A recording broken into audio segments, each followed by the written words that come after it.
Delivery हो जाए। अब कुछ महिलाओं का नॉर्मल डिलीवरी हो ही नहीं पाता है, जिसके रीजन समझिए। जिसकी कमर की हड्डी क्या है, पतली है, तो नॉर्मल डिलीवरी नहीं होगा। रिलैक्सिन हार्मोन की मात्रा कम है तो भी नहीं होगा। अब रिलैक्सिन हार्मोन अगर कम हो जाएगा तो भैया रिलैक्सिन हार्मोन में इसको घुमा रहा था और घुमेबे नहीं करेगा तो बचवा ना क्या हो जाएगा, इसे बेड़ हो जाएगा। अब बेड़ा हो जाएगा इस तरह तो बच्चा जन्म ही नहीं ले सकता और माँ को मरना फिक्स है। शाहजहां की पत्नी मुमताज, ससुरा राजा था हिंदुस्तान का, उसके में भी रिलैक्सिन हार्मोन कम हो गया था। अब भाई रिलैक्सिन हार्मोन का यहाँ फैक्ट्री डल रहे हैं। ससुरा 14 गो लड़का हुए थे शाहजहां का। हमको समझ में नहीं आता है 20 साल की शादी में 14 गो हटाया कैसे, तो इनको रेस्ट नहीं दिया उसको, बताओ यार। तुरंत तुरंत लोड कर रहा था, AK-47 बना दिया था। जब हाल 14 वो लड़का होगा तो भाई शरीर क्या कहेगा कि हम का रिलैक्सिन हार्मोन के फैक्ट्री डल रहे हैं। नहीं हुआ। 14वां लड़का होते समय रिलैक्सिन हार्मोन की मात्रा कम हो गई थी। वो लड़के को हल्का घुमा दिया, पूरा नहीं घुमा पाया, और लड़का इतना शरीर से बाहर आया, शाहजहां की पत्नी मुमताज का मौत हो गया। उसके बाद मौत की याद में ताजमहल बनवाया। हद है भैया यहाँ पर। हो ये कोई मतलब बनता है? 14 गो लड़का। लेकिन क्या करोगे यार, उस समय टेक्नोलॉजी भी तो नहीं थी। आज नया नया दवाई आ गया है, टेक्नोलॉजी आ गया है, उस समय कुछ नहीं था। ये रिलैक्सिन समझ में आ गया। आजकल के डॉक्टर क्या करते हैं सब कि महिला को ना रिलैक्सिन, साउंड नहीं आ रहा है क्या जी, बैटरी दीजिए तो। आजकल का डॉक्टर ना दवाई दे देता है सब महिला को और कहता है कि ये वाली दवा ना, ये गोल वाला टैबलेट जरूर खाना। अरे बकलोलिया, वो गोल का टैबलेटवा दे के तोरे शरीर से रिलैक्सिन को कम कर देता है। 9 महीने तक महिला जब प्रेग्नेंट रहती है ना तो उसको वो दवाइयां बड़ी चाव से खाती है। उसको पता नहीं कि रिलैक्सिन को खत्म कर रहा है, और रिलैक्सिन खत्म हो जाएगा नॉर्मल डिलीवरी का सवाल पैदा नहीं होता है। क्योंकि नॉर्मल डिलीवरी होगा तो 5,000 रुपया में सब कुछ हो जाएगा, कोई दिक्कत नहीं, में मिठाई उठाई सब हो जाएगा।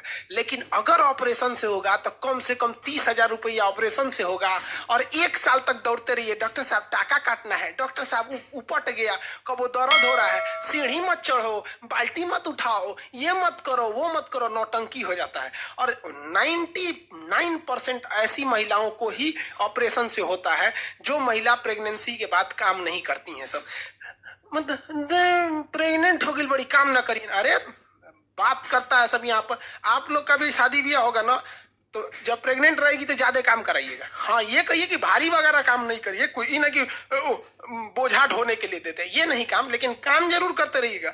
क्योंकि जैसे जैसे हम शरीर में काम करते हैं ना, हमारा कोशिका विभाजन उतना तेजी से होता है, आपको पता ही है।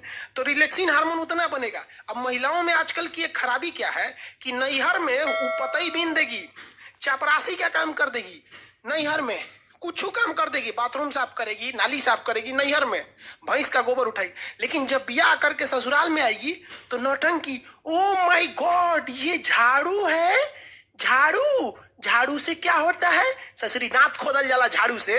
झाड़ू से क्या होता है? नैहर में चपरासी के काम है, यहाँ आके झाड़ू क्या होता है? मार दू झाड़ू, वही से होशे में आ जाइए। काम मतलब काम होता है आपका।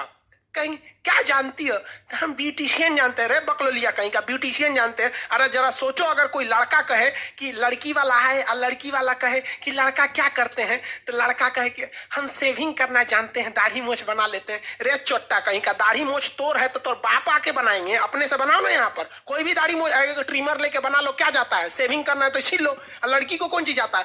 पोत पात लो, प्राइमर, क्रीम, मॉइस्चराइजर पोत पात लो। ससुरी अपने सजने के लिए कहती है ब्यूटिशियन का कोर्स जानते हैं। नहीं जानता रे ब्यूटिशियन का कोर्स? 8 गो क्रीम हमारे लिए ले दो, 8 पोत देंगे, ब्यूटिशियन हो गई। वहां पर हो गया 8 ब्यूटिशियन का कोर्स जानते हैं। शादी ब्याह करना ना तो पूछना कि सिलाई जानती है कि नहीं, कढ़ाई जानती है कि नहीं, खाना बनाना जानती हो कि नहीं। ये तुम्हारा परम सिद्ध अधिकार। जानती हो तो ठीक है, नहीं तो हम ब्याह के बाद 6 महीना टाइम देंगे, इंगेजमेंट के बाद ही 6 महीना में सीख लेना। और नहीं सीखेगी ना तो इंगेजमेंट के बाद शादी का डेट बढ़ा देंगे। हद है, एक बटन टूट जाएगा तो दर्जी के पास जाएंगे, खाना खाने का मन करा के रेस्टोरेंट में जाएंगे। हद है भैया यहाँ पर। समझ में आ रहा है कि नहीं? और थोड़ा भी लड़कियों को भी कहते हैं नाने नौटंकी नहीं, क्योंकि जो बच्चा ऑपरेशन से होता है ना, नेचुरल होता है। फिर वही लड़कवा आगे जाके भोदा होगा, लोल हो जाएगा, कहेंगे तो कहेंगे से कि हमारा लड़कवा ना, पिछला लड़कवा भोदा है, अरे बाप पे पड़ गया, रोज ससुरी कहेंगे बाप पे पड़ गया। महिलाओं को तो एगो फायदा होता है, महिला का पति डॉक्टर है तो डॉक्टराइन, मास्टर है तो मास्टराइन। अब पति चोर निकल गया तो चोट्टी नहीं, तो पति खराब है साले का। हद है भैया। अच्छा है तो पति का दे दो, खराब है तो वो चला गया। अच्छा, तो ये रिलैक्सिन हार्मोन याद रखिएगा। काम में कोई ढिलाई नहीं करने दीजिएगा, काम करने दीजिए, खाना बना, हाँ वजन मत उठाने दीजिएगा। ही नहीं कि बेचारी कपड़ा धोई है तो बड़का पार्टी लेके ऊपर जाए, कपड़ा धुलते रहेंगे। हाँ आप छत पे ले जाना है तो आप कपड़ा लेके चले जाइए, ये सब काम, लेकिन काम करने दीजिएगा, वरना हाल यही हो जाएगा ऑपरेशन से करना। और महिलाएं काम करना नहीं चाहती हैं, याद रखिए भैया, ससुराल में वो कुछ नहीं करना चाहती। आपको एग्जाम्पल देते हैं, आपकी जब शादी हो जाएगी ना तो आप अपनी पत्नी को मायके लेके जाइएगा। वो देखिएगा सुबह आज उसको मायके जाना है तो खूब तैयारी करेगी, सामान वामान लाद के, और मायके उतरते ना मम्मी से मिलेगी, नन अपने छोट बहन से मिलेगी, देखिए छोट बहन खाना बना रही है तो हेल्प करने लगी, मतलब कोई थकान नहीं, नैहर उतरते। लेकिन उसी महिला को, अपनी पत्नी को वापस ससुराल लाइएगा तो जब वो सेम दूरी है, आते कहेगी बहुत थक गए हैं, थकान हो गया। रे ससुरी कहीं के, जाते में उतने दूरिया था, आने में उतने दूरिया था, जाते में थकान नहीं हुआ, आते में थकान हो गया। हद है भाई साहब, याद रखिए भाई, लड़की सब बुरा मान जाती है। सीबीएसई वाली और नखरा होती, oh my God I am pregnant. अरे भाई अपने से हुई है क्या प्रेग्नेंट?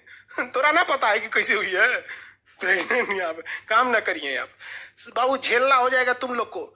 ऑपरेशन से उनको क्या दिक्कत होता है, ऑपरेशन कर दो, यहाँ पे बहुत दिक्कत होता है भाई साहब, ऑपरेशन करना सही नहीं रहता है। हाँ मजबूरी में हो तो अलग बात है। आप लोग का रिप्रोडक्टिव सिस्टम